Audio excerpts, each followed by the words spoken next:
అందరికీ నమస్కారం. ఇవాళ మనతో పాటు ప్రముఖ ఆధ్యాత్మికవేత్త ఆస్ట్రాలజర్ హరురఘు ప్రియ గారు మనతో ఉన్నారు. మేడంతో మాట్లాడదాం. మేడం నమస్తే. మేడం నమస్తే నాన్న. మేడం, అందరి జీవితాల్లో పుట్టినరోజు అనేది ఎంతో ప్రత్యేకం, చాలా స్పెషల్గా ఫీల్ అవుతూ ఉంటారు.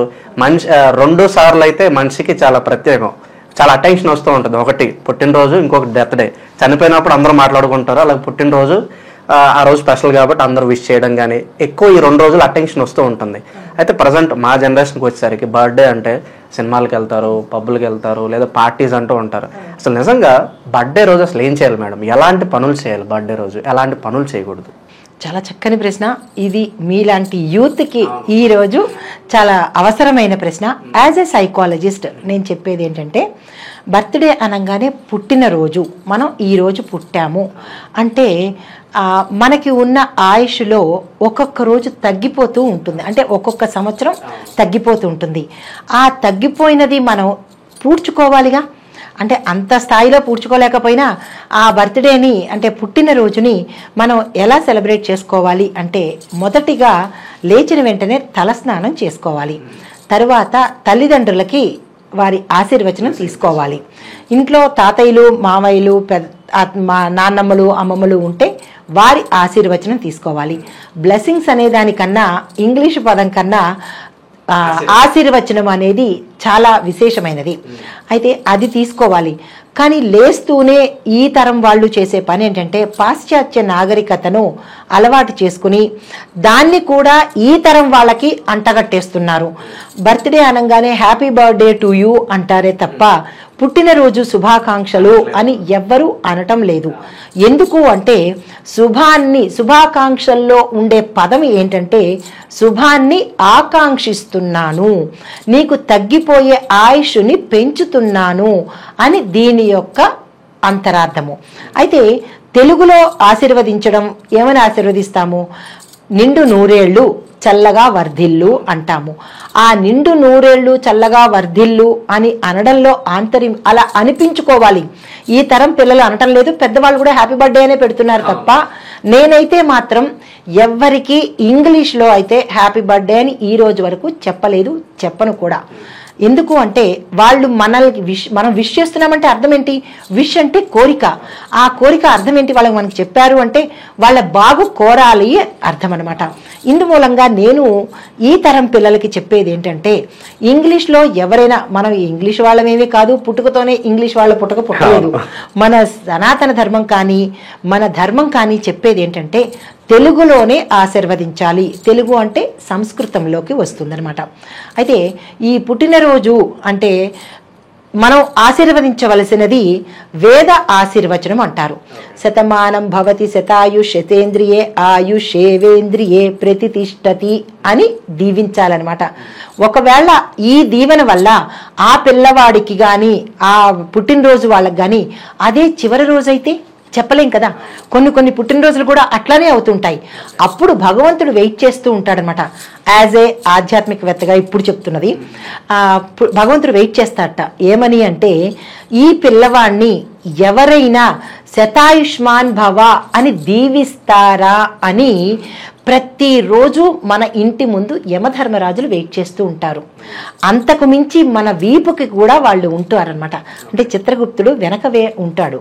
అయితే వాళ్ళు అనుకుంటూ ఉంటారట, ఈ పిల్లవాడిని కానీ ఈ వ్యక్తిని కానీ ఎవరైనా ఏ ఒక్క నోరైనా నిండు నూరేళ్ళు వర్ధిల్లు అని దీవిస్తేట, ఆ రోజు వాడు ఆయుష్ తీరిపోయినా కానీ వెంటనే వెనక్కి వెళ్ళిపోతారట. మరొక సంవత్సరం కోసం వెయిట్ చేస్తారు. అంత పవర్ ఉందన్నమాట.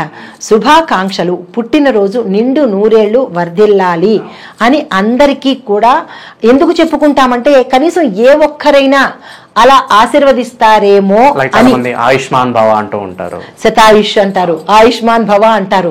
అది ఎంత అనేది ఇక భగవంతుడు చూసుకుంటాడు. కానీ ఈ ఇంగ్లీష్ లో దీవించడం వల్ల అది దానిలో ఏముంటుంది చెప్పండి? విష్ యూ హ్యాపీ, లేదంటే happy birthday, many more happy returns అంటే ఇలాంటివి చాలా రావాలి. అది ఇంగ్లీష్ వాళ్ళకి ఇవి తెలియదు కాబట్టి వాళ్ళు పదాలని మనం అడాప్ట్ చేసుకున్నాము. అలా చేసినందువల్ల వచ్చే లాభం లేకపోగా అనర్థాలే ఉంటాయి. కాబట్టి కేకు కట్ చేయడం ఒకటి చాలా తప్పు. కేకు అనేది మనకి సంబంధించింది కాదు. ఆ రోజు అన్నదానం చేయాలి, లేచిన వెంటనే తలస్నానం చేయాలి. దానికన్నా ముందు ఏం చేస్తారంటే పిల్లవాడిని కానీ పిల్లని కానీ కూర్చోబెట్టి, వాళ్ళు ఎంత పెద్దవాళ్ళైనా కానీ, వాళ్ళు తల్లిదండ్రులు అయిపోయినా కానీ పెద్దవాళ్ళని కూర్చోపెట్టి ముందు హారతి ఇచ్చి బొట్టు పెట్టి నూనెని మన మాడుకి పెడతాము. ఇది సహస్రారంలో అన్నమాట. ఇక్కడ ఆ మాడుకు పెట్టేటప్పుడు మన అరిచెయ్యి ఈ సహస్రారానికి తగలాలి. ఎందుకు అంటే ఇక్కడి నుంచి పాజిటివ్ వైబ్రేషన్స్ వస్తాయి. ఈ పాజిటివ్ వైబ్రేషన్స్ మన ఈ చక్రాలలో ఏ చక్రమైనా అంటే ఆ కళంకం అయి ఉంటే కనుక, పూడుకుపై ఉంటే కనుక అది ఓపెన్ అయ్యి మనకి ఆయుష్ని కలిగించే అవకాశం ఉంటుంది. కూడా రావాలంటే అది టచ్ అవ్వాలి. అది పెట్టి తర్వాత స్నానానికి తీసుకువెళ్ళి స్నానం చేపిస్తారు. పెద్దవాళ్ళైతే వాళ్ళే చేస్తారు, చిన్నపిల్లలైతే వీళ్ళే వెళ్ళి స్నానం చేస్తారు. పుట్టినరోజుకు ముందు ఈ ప్రక్రియ ప్రతి ఒక్కళ్ళు మన ధర్మంలో ఉన్నది చెయ్యాలి. తర్వాత నూనె పెట్టి నలుగు పెట్టుకుని చేసుకుంటారు. చిన్నపిల్లలకి చేస్తాము. పెద్దవాళ్ళు వాళ్ళకి వాళ్ళే ఆ రోజు నువ్వుల నూనెతో శరీరాన్ని ఇది చేసుకుని అభ్యంగ స్నానం అంటారు. అప్పుడు చేసినట్టయితే కనుక ఆయుష్ పెరిగే అవకాశం కలుగుతుంది. తర్వాత కేకులు కట్ చేయడం అనేది మన సంప్రదాయం కాదు. దానికి బదులు ఒకరిద్దరికైనా అన్నదానం చేయాలి, దేవాలయ దర్శనం చేయాలి. దాని తర్వాత చేసే పని ఏంటంటే, ఇప్పుడు దాని తర్వాత పని కన్నా ముందు పని చెప్తాను. కేకుల మీద ఎన్ని సంవత్సరాలు అన్ని సంవత్సరాల తాలూకా క్యాండిల్స్ పెడుతున్నారు. దీపాన్ని ఎప్పుడు ఆర్పేస్తాము? మన జీవితం అయిపోయింది, ఇక ఈ రోజుతో సరి అనుకున్నప్పుడే మనం దీపాలని ఆర్పుతాము. అంటే మన జీవితం ఎదగాలని కోరుకుంటున్నామా? మనకు ఆ రోజుతోనే ఆయుష్ తీరాలని కోరుకుంటున్నామా? ఎదగాలని కోరుకున్నప్పుడు మన దీపాన్ని ఎలా ఆర్పేస్తాము? తెలియకుండా చాలా తప్పులు చేస్తున్నాము. తర్వాత అగ్నిదేవుణ్ణి మన ఎంగిలితో ఊదేస్తున్నాము. ఇది మన సంప్రదాయం కాదు. అంటే అక్కడ తప్పుల మీద తప్పులు చేస్తూ మన ఆయుష్ని మనమే తగ్గించుకుంటున్నాం. కాబట్టి ఇది చూసైనా సరే పుట్టినరోజు ఎలా జరుపుకోవాలి అనేది మీలాంటి చిన్నపిల్లలు తర్వాత వాళ్ళు కూడా నేర్చుకుని నెక్స్ట్ బర్త్డే ఈ రోజు నుంచి తర్వాత ఎవరు పుట్టినరోజులు జరుపుకున్నా వేద ఆశీర్వచనం తీసుకోండి, ఇంట్లో పెద్దల ఆశీర్వచనం తీసుకోండి, ఒకరిద్దరికి అన్నదానం చెయ్యండి, కేకులు కట్ చేయకండి, దీపాలు ఆర్పకండి. ఇలా చేస్తే మీ జీవితంలో అసలు జరగంది ఏముంటుంది? డిప్రెషన్ ఎక్కడుంది? నెగిటివిటీ ఎక్కడుంది నాన్న?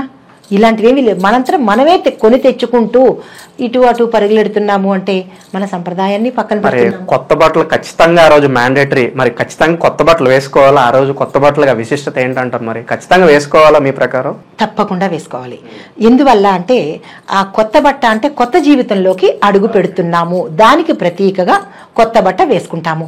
కొత్త బట్టలు ఆ రోజు కొనుక్కోలేదో, అవకాశం లేదో లేని వాళ్ళు ఏమిటి చేయాలి అంటే శుభ్రమైన ఉతికిన బట్ట వేసుకుంటాము. సరే, అది పక్కన పెడితే ఇప్పుడు కొత్త బట్టలు వేసుకునే వాళ్ళు డైరెక్ట్గా ముందే ట్రైల్ వేసేసుకుని ఆ బట్టలు తర్వాత వేసుకుంటున్నారు. అప్పుడు దానివల్ల కొత్త బట్ట ఎలా అవుతుంది? ఒకసారి మనం ధరించింది కొత్త బట్ట అవ్వదు కదా, వాడేసిన బట్టే కదా. వాడేసిన బట్ట అంటే జరిగిపోయిన జీవితము. మనకు అలాంటిది కాదు కదా, కావాల్సింది కొత్త జీవితం కదా కావాలి. అటువంటప్పుడు ఏం చేయాలంటే దానికి పసుపు పెట్టి నూలు బట్ట 100 ఏళ్ళు కట్టాలి అన్న మాట పెద్దవాళ్ల చేత అనిపించుకొని, లేదు పెద్దవాళ్ళు మన ఇంట్లో ఎవరూ లేరు అనుకున్నప్పుడు మనకి మనమే, సపోజ్ హాస్టల్స్లో ఉండే పిల్లలు ఉంటారు, వాళ్ళకి పెద్దవాళ్ళు ఆ టైంకి వచ్చే అవకాశం లేదు, వాళ్ళకి కూడా నేను చెప్పే పరిహారం ఏంటంటే వాళ్ళంతటా వాళ్ళే పసుపు తీసుకుని ఆ బట్ట కొసకి నూలు బట్ట 100 ఏళ్ళు కట్టాలి అంటే దాని అర్థం ఏంటి? అక్కడ మనకి మనమే ఆశీర్వాదం 100 ఏళ్ళు కట్టాలి అంటే మన ఆయుష్ పెంచుకున్నట్టే కదా. సో ఇలాగ కొత్త బట్టలు కూడా కట్టాలి. మన పెద్దవాళ్ళు చెప్పిన దాంట్లో ఏంటంటే ప్రతిరోజు మనకి ఆయుష్ని ప్రసాదించే పనులే చెప్పారు తప్ప మనకి మనం వాటిని పాటించకుండా తగ్గించుకుంటూ వెళ్ళిపోతున్నాము. ప్రతి ఒక్కరి జీవితంలో పుట్టినరోజు అనేది చాలా ప్రత్యేకం. అటువంటి పుట్టినరోజు రోజు అసలు ఏ పనులు చేయాలి, ఏ పనులు చేయకూడదు చాలా అద్భుతంగా వివరించారు. ఫ్యూచర్లో అయినా హ్యాపీ బర్త్డే టు యూ అనే దానికన్నా పుట్టినరోజు శుభాకాంక్షలు అని చక్కటి తెలుగులో అందరూ కూడా పలకరింపులు ఉండాలని కోరుకుందాం. Thank you so much madam. నమస్తే అమ్మా.